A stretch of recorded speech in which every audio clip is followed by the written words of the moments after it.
भारत के जन जन के हित की रक्षा के लिए प्रधानमंत्री श्री नरेंद्र मोदी जी एक अत्यंत महत्वपूर्ण विदेश यात्रा पर और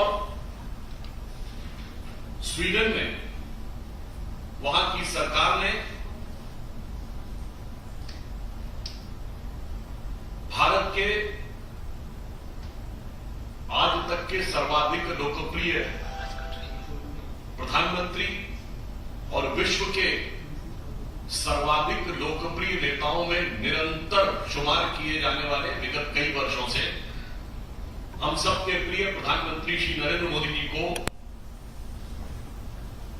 cross of the royal order of the polar star, जो स्वीडन का सर्वोच्च नागरिक सम्मान है, उससे अलंकृत किया है। और इस प्रकार प्रधानमंत्री श्री नरेंद्र मोदी जी को अपने इस कार्यकाल में 31 वैश्विक स्तर के अलंकरण प्राप्त हो चुके हैं, अर्थात 31 वैश्विक सम्मानों से उन्हें अलंकृत किया जा चुका है। और जैसा कि इस सम्मान का नाम ही है the royal order of the polar star, polar star को तो हिंदी में ध्रुव तारा कहते हैं, तो उसी प्रकार का ध्रुव सत्य है कि प्रधानमंत्री श्री नरेंद्र मोदी जी के नेतृत्व में भारत ने आज विश्व में जो अपनी स्थिति बनाई है वो हर भारतीय को गर्व का अनुभव कराती है। ये सम्मान मात्र एक व्यक्ति के रूप में श्री नरेंद्र मोदी जी का सम्मान नहीं है, यह प्रधानमंत्री श्री नरेंद्र मोदी जी के द्वारा 140 करोड़ भारतवासियों की क्षमता और उनकी उत्कृष्टता को वैश्विक धरातल पर स्थापित करने का यह प्रतीक है। तो मैं कह सकता हूं कि यह हर भारतीय के लिए एक बहुत गर्व का क्षण है। तो यदि मैं इसे एक पंक्ति में कहना चाहूं कि प्रधानमंत्री श्री मोदी जी के लिए कि जन जन के कर्मठ जननायक, भारत मानस मंजुमरा, दिव्य प्रभा से तुम चमके हो, बल रोली भारत मां के भार। इससे पूर्व इस यात्रा के जो पूर्ववर्ती चरण है उनमें आपने देखा कि देश के सामने और सारे विश्व के सामने सबसे बड़ी चुनौती ऊर्जा संकट की है। तो प्रधानमंत्री श्री मोदी जी ने यूएई की यात्रा के दौरान संयुक्त अरब अमीरात ने भारत से यह करार किया है कि भारत का जो रणनीतिक तेल भंडार है यानी स्ट्रेटेजिक ऑयल रिजर्व, उसमें 30 बिलियन बैरल अर्थात 3 करोड़ बैरल की वृद्धि करेगा। इससे भारत का रणनीतिक तेल भंडार 70% अधिक हो जाएगा, अर्थात हमारी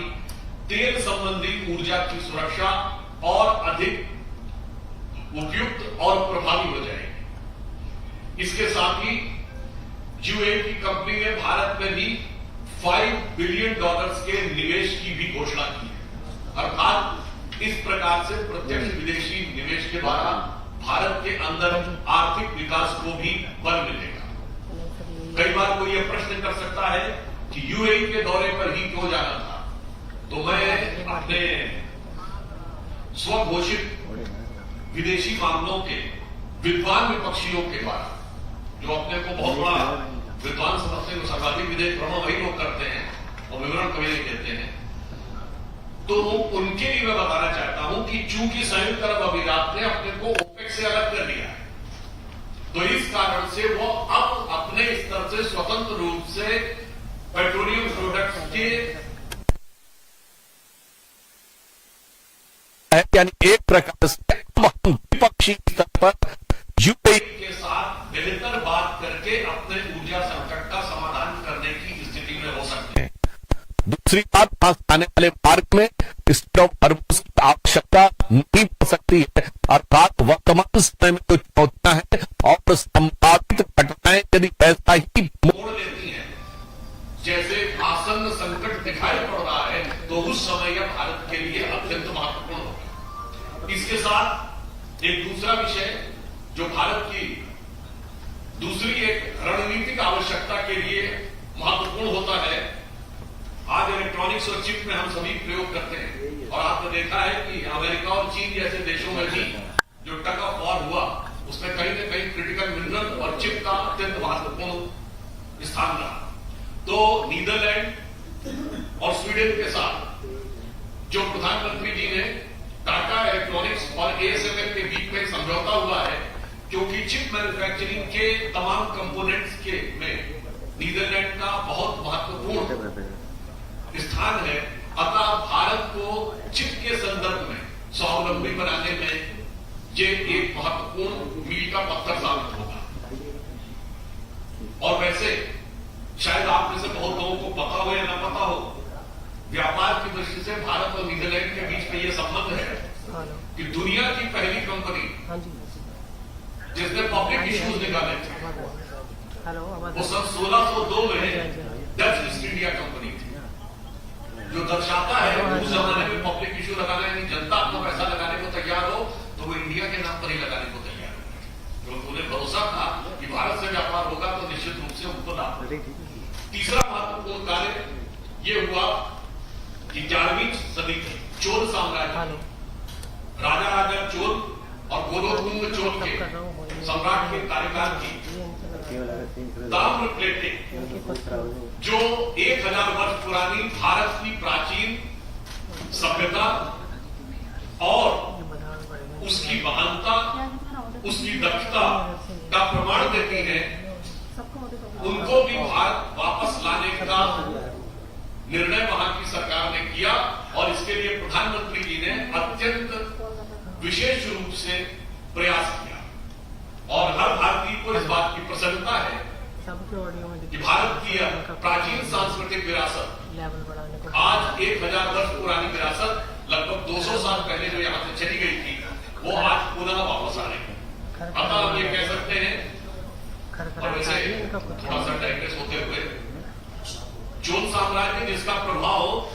इंडोनेशिया से लेके और नीदरलैंड तक दिखाई पड़ता है, वो तो रीजनल हिस्ट्री ऑफ तमिलनाडु थी, और जिनका प्रभाव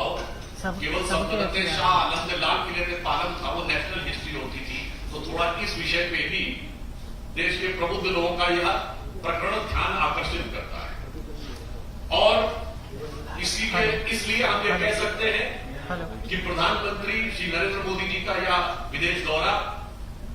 रणनीतिक दृष्टि से, यानी हमारी ऑयल रिक्वायरमेंट्स, आर्थिक दृष्टि से प्रत्यक्ष विदेशी निवेश, सेमीकंडक्टर और हाइड्रोजन ग्रीन एनर्जी, और सांस्कृतिक दृष्टि से था साम्राज्य की ताम्र का अपसान। अतः रणनीतिक, आर्थिक और सांस्कृतिक दृष्टि से एक अभूतपूर्व और ऐतिहासिक दौरा साबित हुआ है। विश्व की चुनौतीपूर्ण परिस्थितियों में प्रधानमंत्री श्री नरेंद्र मोदी जी के नेतृत्व में भारत जिस कुशलता के साथ चल रहा है, तो मैं पुनः ये कहना चाहूंगा प्रधानमंत्री जी के लिए और हमारे विपक्षी लोगों के लिए, क्योंकि प्रधानमंत्री जी और हमारी सरकार की नीति को समझने में अक्सर असफल होते हैं। हम एक से एक चुनौतियों का सामना करते हुए प्रधानमंत्री जी उसमें से कोई ना कोई समाधान निकाल लेते हैं कि यह संसार मनुष्य के लिए एक परीक्षा स्थल है। दुहरे प्रश्न कठोर देख होती बुद्धि विकल्प। आज हमारे विश्व में यही परिस्थिति चल रही है। यह संसार मनुष्य के लिए एक परीक्षा स्थल है। दुहरे प्रश्न कठोर देखकर होती बुद्धि विकल्प है, किंतु स्वात्म बल सत्पुरुष सही पहुंच अटकल से हल करते हैं प्रश्न सही अविरत मेधाबल।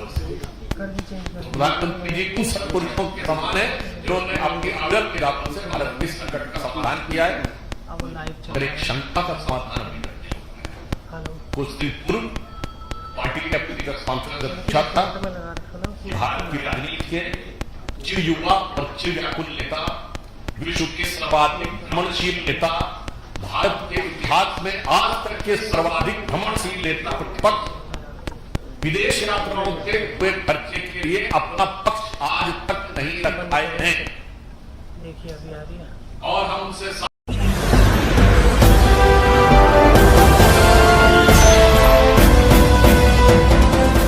आप देख रहे हैं लाइव न्यूज 99 राष्ट्र सबसे पहले।